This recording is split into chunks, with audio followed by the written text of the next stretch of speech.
agak sedikit nyinyir juga ya kayak orang.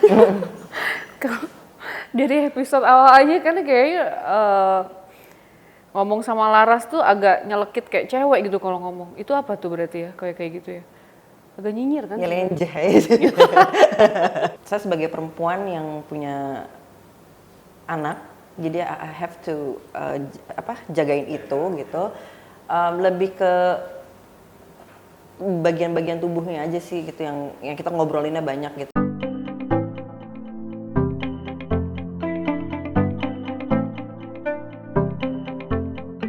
Kalau perlu, jadi orang baik diranjang supaya suami kamu nggak kemana-mana.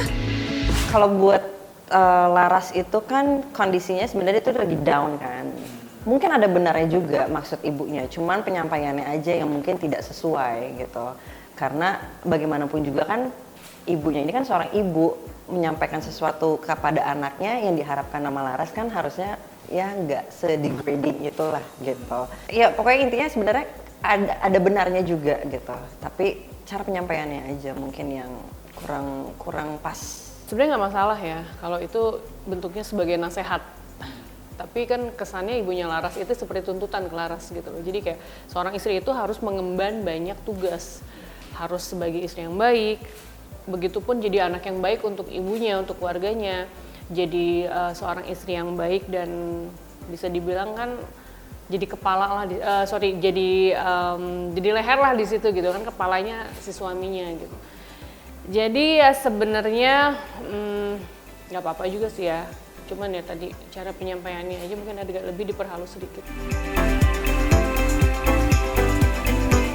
Meraninnya enggak ya, karena the shooting ininya tuh fun banget gitu. Jadi ngejalaninnya tuh juga fun dan segala macamnya. Emang pada saat on cam and on set aja baru emosinya fluktuatif gitu. Tapi lepas dari situ enggak. Laras tuh seorang ibu rumah tangga, punya anak satu, masih udah teenager lah.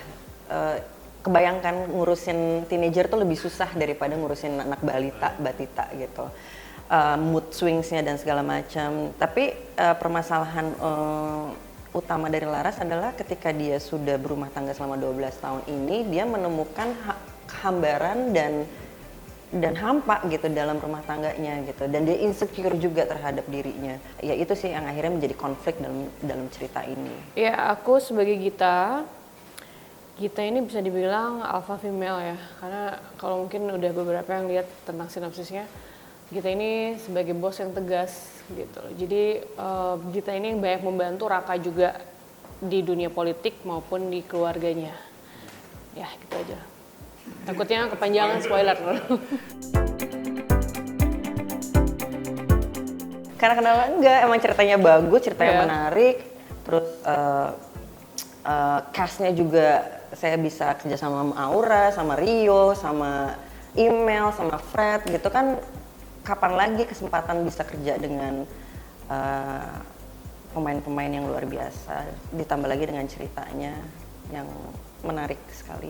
Kalau ceritanya bagus ya, pertama pasti dilihat dari cerita dulu, dan aku bangga banget bisa sama Hare Hanun. Aku suka banget film-filmnya Hanun masalahnya, jadi wah sama Hanun, oh ayo mau dong gitu. Karena memang aku suka banget sama semua film-filmnya Hanun juga, terus di situ juga ya banyak cast yang memang aku belum pernah kerja sama juga. Ya kita kebayang sama film-filmnya Hanun aja kan, gila ini pas kita kan lihat di monitor nih ya sebelum tayang kan, gila keren banget gitu. Maksudnya aku aja nonton berasa, padahal aku udah ada di situ berakting sama Hanun, tapi kayak berasa aja gitu pas kita nonton lagi, gila sedih banget gitu. Berarti kan berhasil kan membuat orang sedih dan makasih loh Teh. Si Teteh ini itu orangnya fun banget dan apa ya, santai banget gitu, nggak maksudnya dari pertama ketemu, kenalan dan segala macam tuh orangnya sangat terbuka dalam untuk berkolaborasi. Saya pikir wah ini akan mudah nih karena memang terbuka gitu untuk kerjasamanya pasti enak gitu. Apalagi kan banyak banget saya sama scene sama Aura gitu, jadi menyenangkan banget kok. Iya, pastinya aku banyak belajar ya dari semua cast juga. Karena kan ini bisa dibilang comeback-nya aku setelah 2017. Kan hamil, nikah, shutdown juga karena COVID kan. Jadi ini bener-bener comeback dan ya aku mempelajari semua lah masing-masing. Jadi aku selalu dimonitor, nontonin gitu. Oh gitu ya, oh belajar kitanya. Karena acting sedih itu susah loh sebenarnya. Jadi protagonis itu susah banget.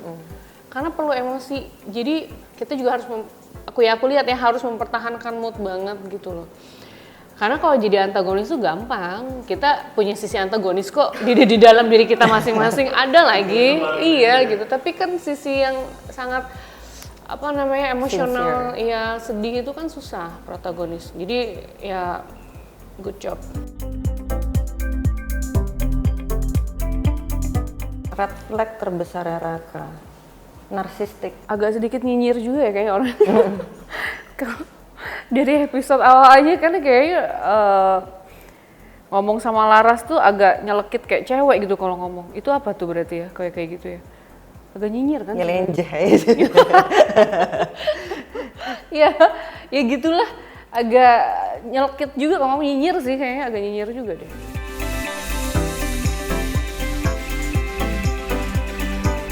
Challenge terbesar saya itu buat meranin karakter Laras, bagaimana isi hati yang sebenarnya perempuan pada umumnya atau istri pada umumnya rasakan tuh valid gitu, ya pure gitu, murni gitu.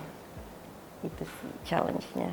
Karena kan kalau tersampaikannya over dramatic juga nggak enak, kalau di bawah enteng juga nggak enak, kurang pas gitu. Jadi nyari sesuatu yang pas terhadap karakter yang sehari-hari itu sulit sekali gitu. Ini kan buat aku pribadi, karena ya baru balik ya acting gitu kan, jadi lebih wow gitu, kayak waduh, yang paling challenge adalah si castnya ini, bayangin dong, Rehanun gitu loh, Rio Dewanto gitu kan, sering kan, terus kayak aduh nih gue bisa nggak ngimbanginnya gitu, takutnya salah satu karakter di situ agak redup kan, nggak jadi ceritanya nggak hidup gitu loh, ya kan, makanya harus harus stabil aja si actingnya gitu loh untuk bisa ngimbangin, soalnya kan nanti jomplang.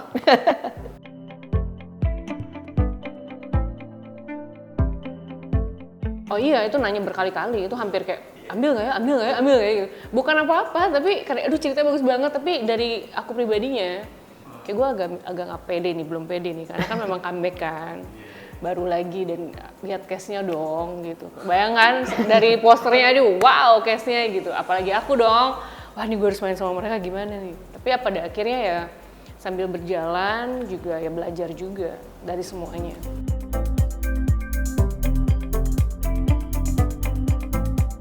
Tapi ini kan sebenarnya lebih buat pengadeganan ya gitu.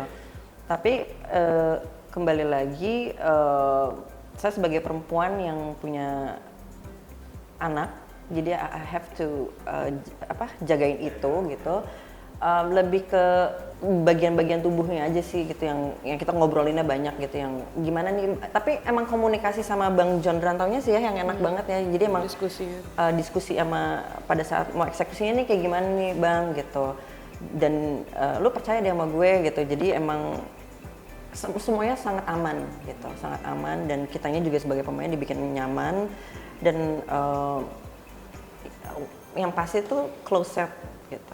Oh iya penting gitu, karena kalau enggak ya nggak akan dibuat gitu. Tapi karena emang penting dan punya esensi tersendiri terhadap ceritanya, benang merah di ceritanya, ya memang harus ada.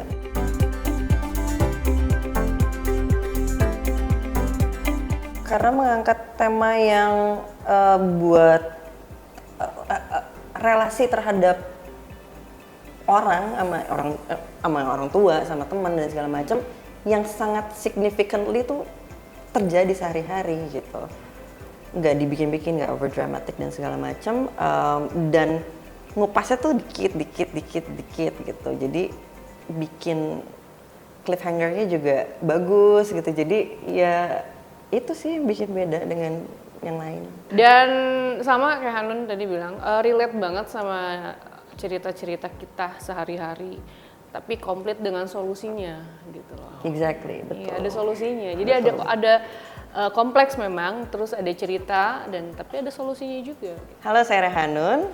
Saya Aura Kasih. Saksikan video original series Gelas Kaca di video setiap Kamis.